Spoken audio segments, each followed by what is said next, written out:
Okay, but let me tell you, the feeling of being there, of walking the streets of the future, is really going to be breathtaking. So, 2020 probably isn't going nearly the way you thought it would. In fact, I'm sure most of you even forgot that E3 was supposed to be happening this month. But since it isn't anymore, I decided to do something a bit different. Rather than looking ahead as the gaming industry always wants us to do, I say let's look to the past and look at the games from last year's E3 to see how they stack up against their past presentations. Now, I'm not going to be going over every single individual game that got released from E3 last year, I'm just going to be going over the ones that I have played or been around people that played. So, let's see how they are. Google Stadia was a surprise at last year's E3 to be sure, but it definitely seems like it was a flash in the pan. And a year later, I must say that Stadia really seems like it's not gonna last. During the coronavirus quarantine, you could sign up for Stadia Pro and get 2 months free as well as some games. And during my time with it, I will say it was a relatively stable experience. Google was definitely way too optimistic with the quality of their platform though. Games still need to be purchased for it, with games all being the same price as they would be on other platforms like Steam. Like yeah, Google, I'm totally gonna buy Dragon Ball Xenoverse 2 and all its DLC at full price on a platform that feels like it's on the brink of dying. The discounts that Stadia Pro offers you are still worse than getting them physically or during a Steam sale, and if you're gonna be paying that much, I'd rather be able to have something physically on my side rather than being solely reliant on Google. The community has been angry at the lack of updates from Google about their product. Google has said that it's on the developers to actually make the effort to put the games on the platform, but that's just not happening. It's like what I said in my video about the Wii U. Developers aren't going to want to spend the extra money on R&D to make their games work for an untested system. Something like the Xbox Series X or the PlayStation 5 is different since those are already powerhouse brands releasing a new console that is based on technology from before. But the instant something is different, it takes a lot of time to be able to get it to work the way they intended it to. Microsoft offered to make games backwards compatible on the Xbox One on behalf of developers so that they didn't have to deal with it. Google telling developers that they need to step up will just lead to developers ignoring the product. I don't know what the future of Stadia holds, but I'm glad I decided not to be a part of it. While the tech and the basics behind Stadia are solid, the practices of Google and the nature of paid streaming services for games you have purchased seems bananas to me. I don't think Stadia will be in the public consciousness in the near future, and me bringing it up is probably the first time most of you have heard about it in a while.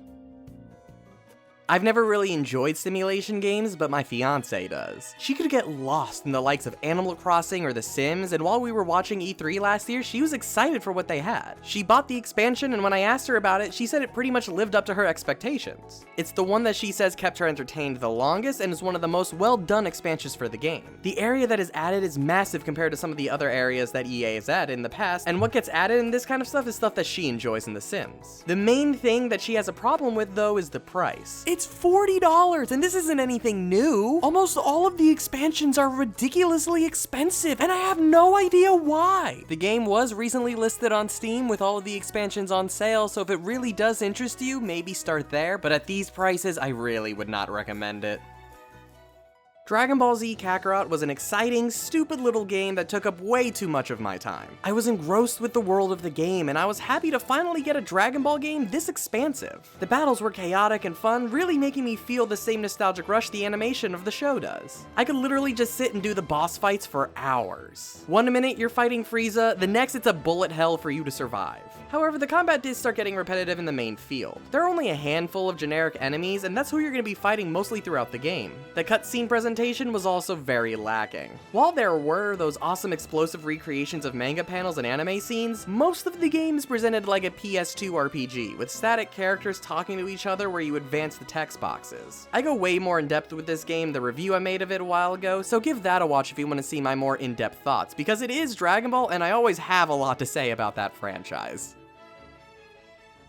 Gears 5 was a fun enough game to play. When the game was released, my Xbox Live expired and I didn't really want to just pay to play this game's multiplayer, you know? This was literally my first Xbox game since Halo 5. But to me, multiplayer isn't the reason I kept going back to Gears of War. The story and world of the games were interesting enough to keep me playing alone. It's bloated, generic, and dumb, yes, but that is also what I love about the franchise. Gears of War 4 felt very different in the tone the story took. See, Gears of War was always big, stupid, and funny, but the characters took every situation they had to deal with seriously, which added to how hilarious it all was. It's stuff like John DiMaggio screaming at the top of his lungs, "It's a giant worm! They're sinking cities with a giant worm!" and that is what I want out of the franchise. Gears of War 4 was missing that, with characters that joked around with the situation they were in. If the characters weren't taking the situation seriously, why should I? Gears 5 starts out like that, but takes a massive chill pill later. JD was my least favorite character in the Gears franchise, so seeing the main character spot move away from him was great. I could tell they wanted to take JD's character into a darker place, but what they did ended up just taking it too far, just making him an unlikable dickhole for many reasons. When Kate and Del were talking about reconciling their friendship with him, all I could think is,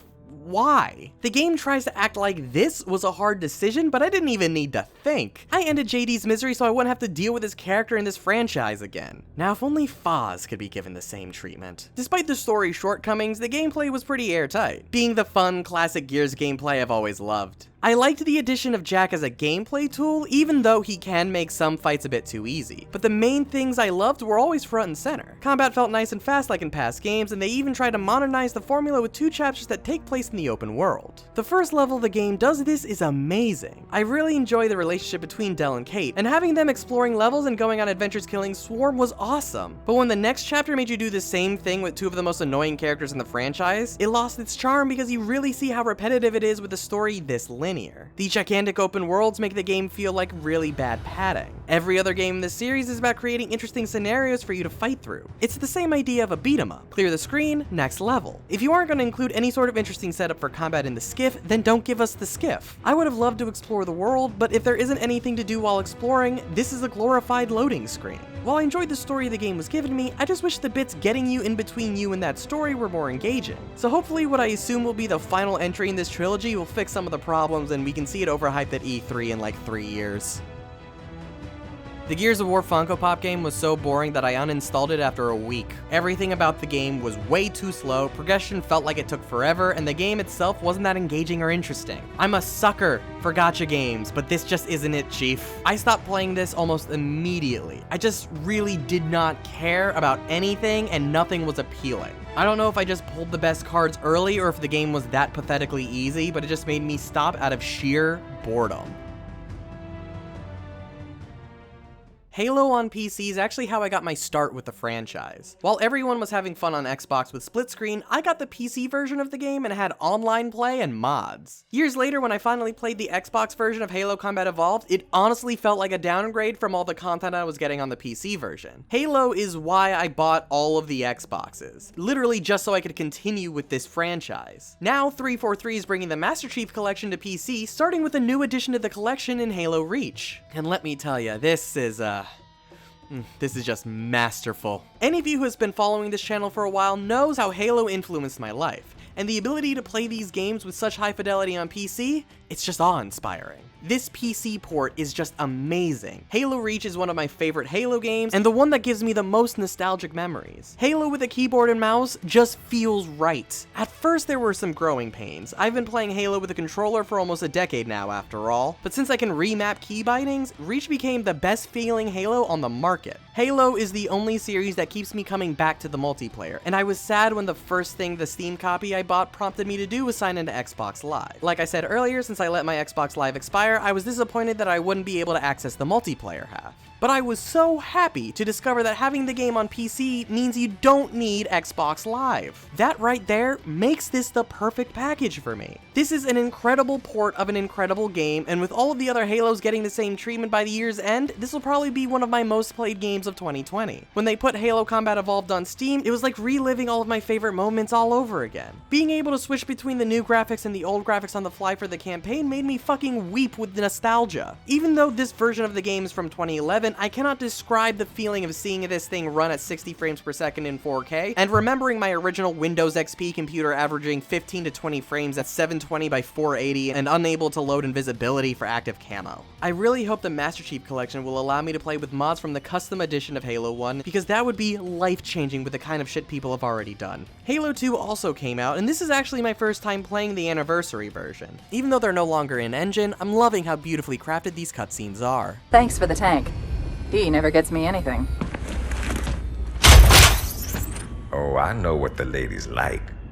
I'm glad they went with reanimating the cutscenes with the original dialogue rather than giving it the Halo 1 treatment of putting the new graphics over it. I love Halo, and these PC ports are the best way to currently play these games. The only butchered part of these ports, I feel, is the customization features. Creating your own custom Spartans is something that Bungie always did really well, improving on the systems that came before, reaching the pinnacle with how Reach handled it, allowing you to use credits and points you earn from game modes to buy whatever armor and customization pieces you want. But in these ports, you have to level into them solely doing the multiplayer. So to unlock my favorite armor pieces, I have to play a lot of multiplayer to level up until I get a helmet I want, then I need to play a lot more in order to get the accessory I want. If the Halo 3 port is just like how it was in the Xbox One version of the game, then you won't be able to customize the individual body parts of the Spartan. It's all or nothing for the armor sets. It's sad, but it's not something that ruins the experience unless you specifically wanted to make machinima. If you're ever curious about these games, try them out on Steam. Each one is going for $10 individually, and they don't require the strongest of machines to play. If you want my opinion, I'd say buy Halo Reach for the best multiplayer, Halo 2 for the best campaign, and Halo 1 if you want to get used to what a Halo is. So please, hop on and join the fight. Elder Scrolls Blades is another one I just dropped. Remember how cool Infinity Blade was when that first released? That was dope, but it also knew to be somewhat simple in gameplay in the world so that you would want to keep playing it on a mobile device. Blades doesn't do that. Blades literally tries to translate the gigantic world of an Elder Scrolls into something that we can put on our phones, and it just doesn't feel good. This isn't what I want to do on my phone. I want my phone games to be things I can play at my desk at work without my boss noticing, not something I have to invest my day into. On Switch, it has a different problem entirely. Instead of fixing the problems by not being on the phone, it just makes me wish I could be playing Skyrim instead, and I could easily do that too. Fallout 76 tried to improve itself with the Wastelanders expansion pack by adding things to finish their game. Fine, whatever. If you like Fallout, I'm sure you will enjoy it a bit more now. If you really felt Fallout's combat is good enough to justify a battle royale, fine. I never bought this game, and I have no intention on playing it unless it went free to play. But the 10 people who genuinely enjoyed this game probably got what they wanted to out of the expansion pack with the dialogue system. But before it even got released, Bethesda destroyed any lingering interest people had for the game when they announced Fallout First a few months after E3, a paid subscription service for the game that is $13 a month or $100 for a year. Oh boy. The service has been accused by its player base of making the whole thing pay to win, and even the people who were paying for it weren't happy because of the game's inherently glitchy nature. One of the features was private worlds, but there's no way to actually make your world private. Your world was open to your friends list, and there was no way of stopping people from joining you, even if you wanted no one. And the second biggest feature was the scrap box. The idea for this was to give you a place to put all of your crafting materials so that you could get rid of the limit that players had. But if you put your materials into the box at launch, you just lost all of the items you put in there with no way of being able to get them back. So yeah, Fallout 76 gonna Fallout 76, alright. I've been looking forward to Final Fantasy VII Remake for years now. It feels like forever ago when we got the first trailer for it, and playing it makes the wait worth it. The game sort of feels like what the original Versus 13 trailer was trying to show off back in the day. How it has taken this long for an action JRPG to allow you to control multiple characters, I will never know. The game covers just the Midgar section of the story, but stretches that out to be the length of the original game. The story's pretty much exactly what I remember it being. You know when you're a kid and you see a screen like this? Back when I played it, this is sort of what I saw with my nostalgia goggles on. The gameplay felt like a mix of Kingdom Hearts quick-paced action with a tactical battle system from a Final Fantasy. I loved that every playable character had a different moveset and had their own uses in combat. The materia system from the original game's pretty much unchanged, so the level of customization that was possible was insane. I went into every chapter with a new moveset to test out. I also liked the skill system being tied to weapons. Successfully using skills will make them permanent, so I was constantly switching playstyles to match the weapons so I could learn new skills. One of my favorite things about Final Fantasy VII was the freedom it gives, but that was all after you were forced into this very linear story and world for the beginning. But since Midgar was that linear opening, the whole game ends up being linear that they just sprinkled in freedom probably to please the people like me who will miss it. But sadly, these moments are actually the weakest parts of the game. The overworld felt like Final Fantasy XIII, so when the game does open up, navigation can be difficult since the level design went for a linear set piece rather than exploration. I ended up relying on the map screen to make sure that I would reach my destination. Sometimes there would be a compass at the top of the map, sometimes there would be a mini-map available, and sometimes you were just supposed to fend for yourself. I can honestly say that was probably the biggest blight of the game, which means the rest of it is pretty solid. The weakest part of the story for me was the ending, since it wanted to try to give us that big epic Final Fantasy boss fight. I won't spoil anything, but it essentially gives a climax right after the original climax of Midgar. It felt completely out of nowhere, but what it gets me excited for is how they'll handle the weapons and the other epic bosses the game has once we get out there. The new story bits into the new ending doesn't really make much sense. The only interest comes from the fact that we don't know who or what they are because they weren't in the original game. But since it doesn't go anywhere cool, repeat playthroughs will probably just make me groan whenever these bits pop up. The final fight is fun, but it really doesn't hold any narrative weight at all. I had a lot of fun with Remake, and the ending doesn't ruin the entire experience because it is something you can just forget. I'd highly recommend it if you enjoy an RPG with a fun battle system, but if you're looking for exploration, you won't get it here. Life is Strange 2 finished its story in December, and I gotta say, I've had a blast with it. See, Telltale games were well written, but that's all they were. They were glorified choose-your-own adventures, and they did not do much to evolve past that, which is why all of their games just felt samey. Life is Strange takes the same adventure game concept, but adds some gameplay to it to make it not solely rely on the story. Life is Strange 2 tied your story decisions to a separate character. While you can always control what people think of you and how they can react to you, Daniel takes note of almost everything you do, and how you raise him is a massive part of this game. If you start acting inconsistently, he will start to take notice and might just take things into his own hand. The endings of the game are all tragic and yet hopeful in their own ways, and it is amazing the ride of emotions that every episode takes you on. There is a lot of heavy stuff being explored by this game, and having all of that being reflected on a very innocent kid is an incredible way to reinvigorate the idea of choice in a game like this. The basic story is going to be the same no matter how you play through the game, but your choices determine how Daniel will react to things, leading to many different possibilities of getting out of the same situation. You can try to protect this kid's innocence, or make him a jaded, angsty powerhouse knowing that everyone is beneath him. It is a really cool way to make your decisions matter, because it can actually take choice away from you if Daniel disagrees with how you're handling a situation. Out of all of the adventure games I've played following the Telltale formula, this has got to be one of the most interesting and fun. The subject matter is actually really tough and morally gray, removing the idea of a right and wrong choice. If you want what I believe is the best incarnation of the current adventure game formula, then check this out.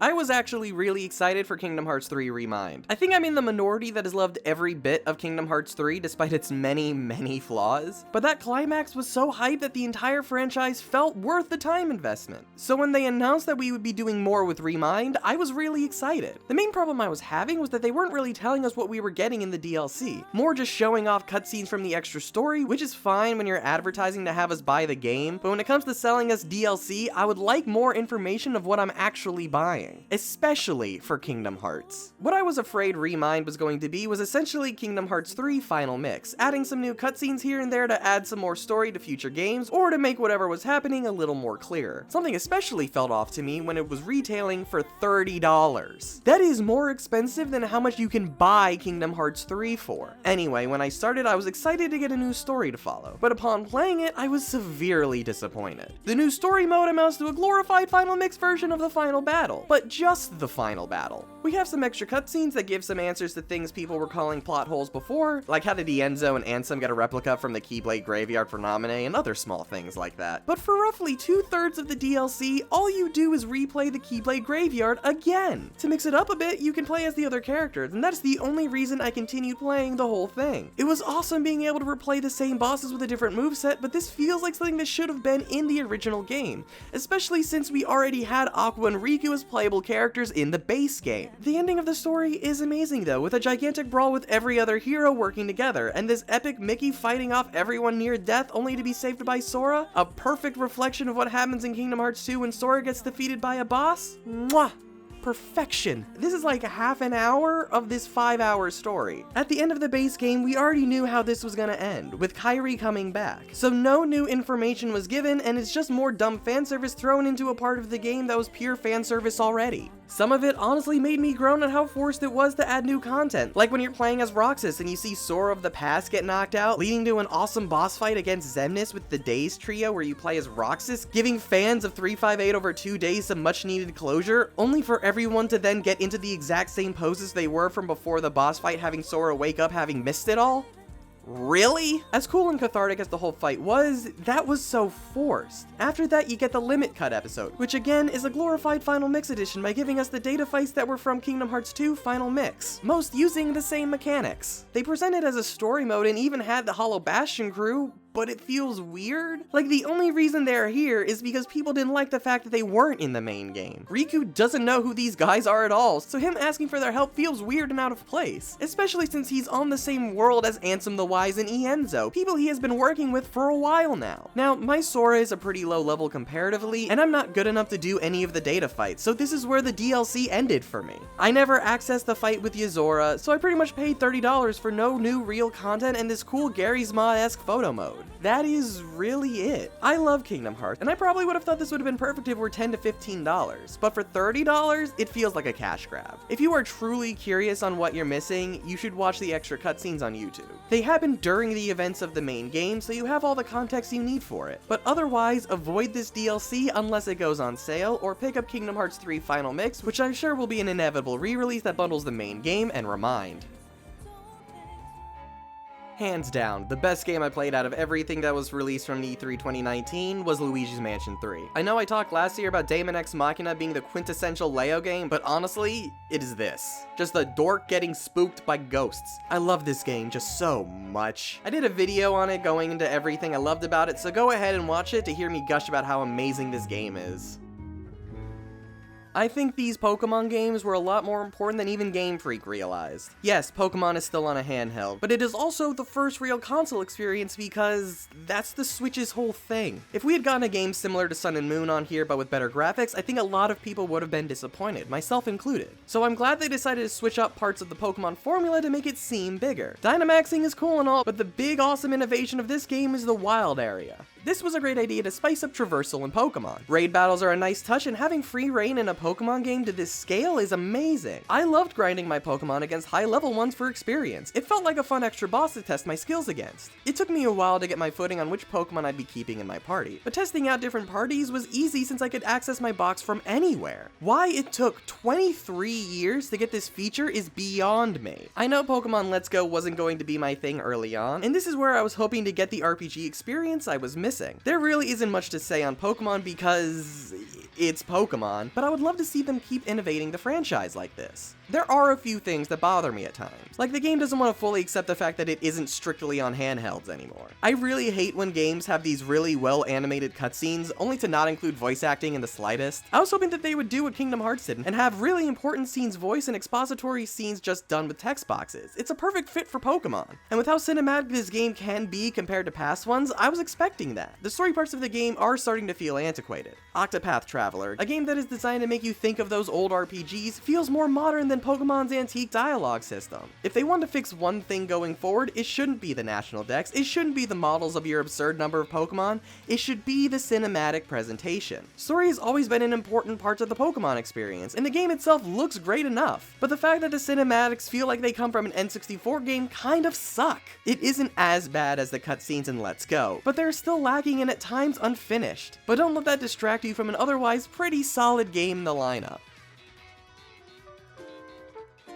Like I said earlier in this review, I was never really into Sims and other simulation games, but something about Animal Crossing drew me into it. Maybe it was the memes, maybe it was the art, but I got interested in the world of Animal Crossing and wanted to give it a shot. The main downside that I didn't realize when I started playing Animal Crossing New Horizons was that people who share a Switch have to share an island. I knew that this was a possibility when starting the game, but I thought it was optional. Both me and my fiance were frustrated for different reasons because of this. Since I let Zoe play first since this was more her kind of game, she got to pick the island layout and the name, so when I started, Tom Nook just unceremoniously gave me a 10 and said, "Have fun." On my first day, there was nothing I could do since Zoe picked all the weeds and decided where everyone goes. I couldn't get early game Nook miles because she did everything for the tutorials. I felt like I was playing just another NPC on her island rather than being a real resident. It wasn't until I decided to play into that idea that Animal Crossing became kind of fun for me. Rather than another house in the village, I'm building an inn and tavern. My main room is a bar, and my other rooms are going to be bedroom times for guests. I don't have access to some tools for the island since Zoe's usually the one that gets to it first. But the thing I love about this game was the exploration part of it, not necessarily the design part. I love fishing, I love bug catching, I love going to different islands and collecting shit to pawn off. I'm not the best at designing the island and stuff, so exploring while Zoe handles that kind of stuff made a really nice chill little game. I love all the characters, all of them are cuter than the last. There is so much little stuff in the game that I just love trying to find. The game always somehow keeps me on my toes since I don't know what to expect. One of my villagers once looked terrified and started talking about how scared they were. Then they just ran away. I immediately tried searching for him, and when I found him, everything was just fine. It was so fucking creepy. I'm the only axe murderer on this island, so why are you so scared, Rooney? To me, this is more of a distraction game. It's something to play while I was watching a boring movie. It was a really excellent way of hanging out with my friends while we were in quarantine, but now I'd rather just play something else with them.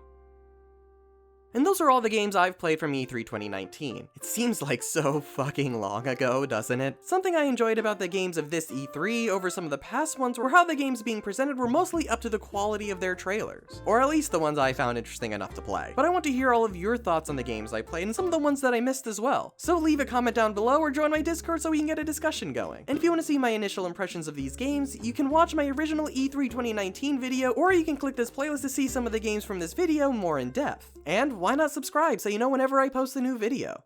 Thank you guys, and I'll see you next time.